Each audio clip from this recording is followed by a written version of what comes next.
പോസ്റ്റ്മോർട്ടത്തിന് കൈക്കൂലി വാങ്ങിക്കുന്ന ഡോക്ടർമാരുണ്ട്, അതറിയാമോ? ആഹാ. ഞാൻ തന്നെ പെട്ട ആലുവ താലൂക്ക് ആശുപത്രി, അന്ന് താലൂക്ക് ആശുപത്രിയാണ്, ഇപ്പോൾ ജനറൽ ആശുപത്രിയാണ്. താലൂക്ക് ആശുപത്രിയോടൊക്കെ പോയി YFകാരുടെ വലിയ പ്രതിഷേധ മീറ്റിങ്ങിൽ ഘോരമായ പ്രസംഗം നടത്തിയിട്ടുള്ളതാണ്. പോസ്റ്റ്മോർട്ടത്തിന് കൈക്കൂലി വാങ്ങിക്കുന്ന ഡോക്ടർ, അത് തീരെ പൈസ ഇല്ലാത്ത ആളുടെ അടുത്ത് നിന്നാലും.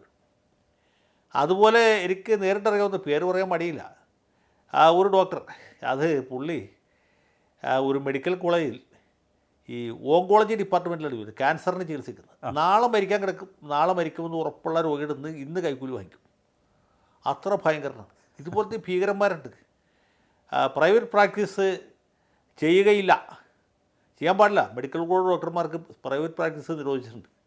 ഇപ്പോൾ ഈ വിവാദ വിഷയമായിട്ടുള്ള സംഭവത്തിൽ തന്നെ വിവാദ വനിതയായി മാറിയിരിക്കുന്ന ഒരു പ്രധാനപ്പെട്ട ഡോക്ടർ, അവരുടെ വീട്ടിൽ ഇതുപോലെ ബോർഡ് വെച്ചിട്ടുണ്ട്, മെഡിക്കൽ കോളേജിൽ പ്രസവ സംബന്ധമായിട്ട് വരുന്ന രോഗികളാരും തന്നെ അവരോ അവരുടെ ബന്ധുക്കളോ എന്നെ വീട്ടിൽ വന്ന് കാണാൻ പാടുള്ളോ അല്ല എന്ന് ബോർഡ് വെച്ചിട്ടുണ്ട്. എന്തിനാ ബോർഡ് വെച്ചിരിക്കുന്നത് അറിയാമോ? മുടിഞ്ഞ പ്രൈവറ്റ് പ്രാക്ടീസാണ്.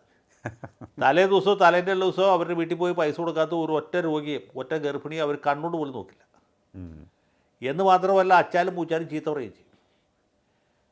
അതിന് പുറമെ വീട്ടിൽ ബോർഡ് വെച്ചിട്ട് ഇതുപോലുള്ള ഈ ഭീകരന്മാരും ഭീകരികളുമാണ് നമ്മുടെ സർക്കാർ സർവീസിലും മറ്റു സർവീസുകളിലും ഒക്കെ ഉള്ളത്. ഞാനിപ്പോൾ ഇതിനെപ്പറ്റി ഉപന്യസിക്കാത്ത ഒരുപാട് പറയേണ്ടത്.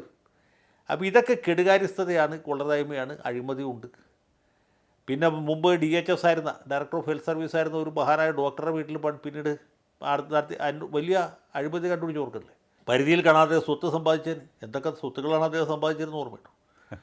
ഇതൊക്കെ എങ്ങനെ ഉണ്ടാകും? അത് ഈ DHS DMB ലെവലിലൊക്കെ നടക്കുന്ന അഴിമതി അതിലും ഭയങ്കരമാണ്. ഈ വാങ്ങാൻ പാടില്ലാത്ത, എക്സ്പയറി ഡേറ്റ് കഴിഞ്ഞ് പോയതോ അല്ലെങ്കിൽ ഗുണമേന്മയില്ലാത്തതോ മരുന്നുകളൊക്കെ വാങ്ങിക്കും. അതിന് മൊത്തമായിട്ട് കമ്മീഷൻ ഇവരടിക്കും.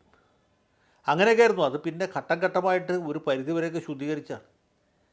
ഞാൻ സർക്കാർ വക്കീലായിരുന്ന കാലത്ത്, അതായത് 96-2000 കാലത്ത് എൻ്റെ അനുഭവത്തിൽ കണ്ടിട്ടുള്ള ഒരു കാര്യം, കേരളത്തിൽ ഏറ്റവും കുത്തഴിഞ്ഞ ഡിപ്പാർട്ട്മെൻറ്റ് എന്ന് പറയുന്നത് സെക്രട്ടേറിയറ്റിൽ ഹെൽത്ത് ഡിപ്പാർട്ട്മെൻറ്റാണ്.